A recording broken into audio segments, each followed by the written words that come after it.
So that we're just breaking out of it there because the Greens Leader Christine Milne has just begun a media conference. Australia has been vindicated, and the recount decision has shown that Senator Scott Ludlam would be returned, and we await the formal declaration today in Western Australia.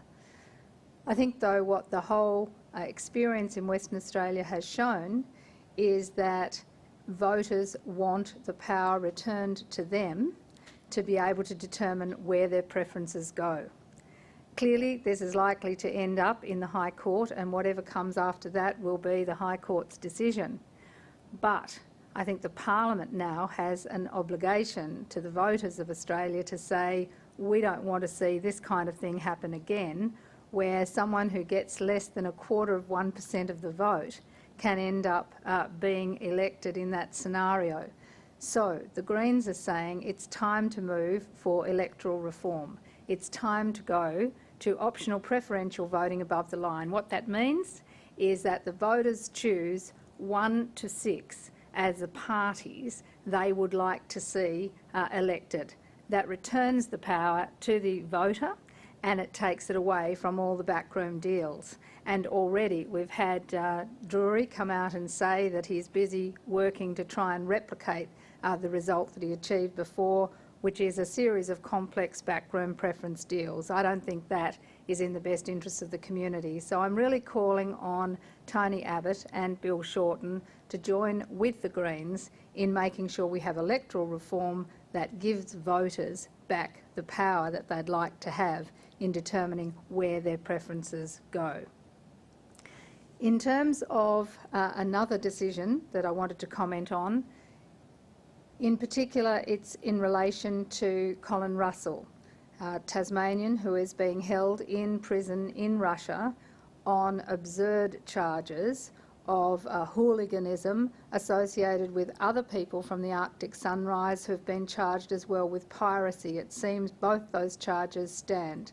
They will result in long custodial sentences.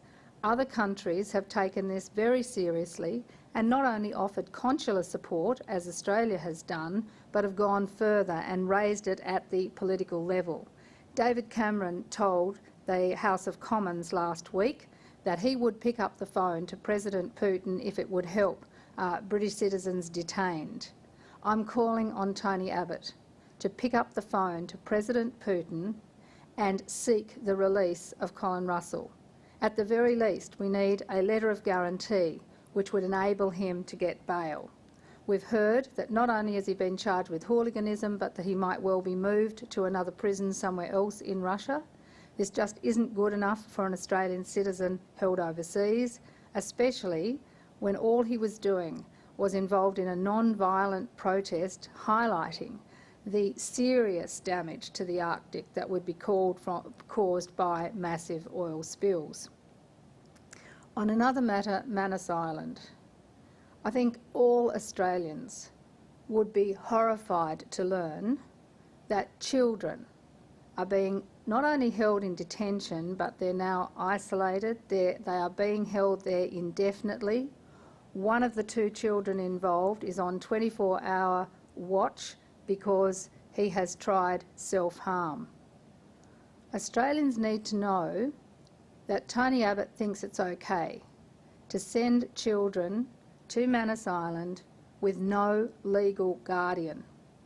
The government has determined that the minister doesn't have to be the legal guardian for unaccompanied children, and they've virtually thrown away the key. Now, what sort of values does it suggest someone like Tony Abbott and Scott Morrison hold when they're prepared to turn their back on children and just send them offshore and then try to sanitise that by having a weekly briefing and suggesting that everything they're doing is in the best interests of the country? Well, as a mother of sons, and I appeal to other Australians, think about it.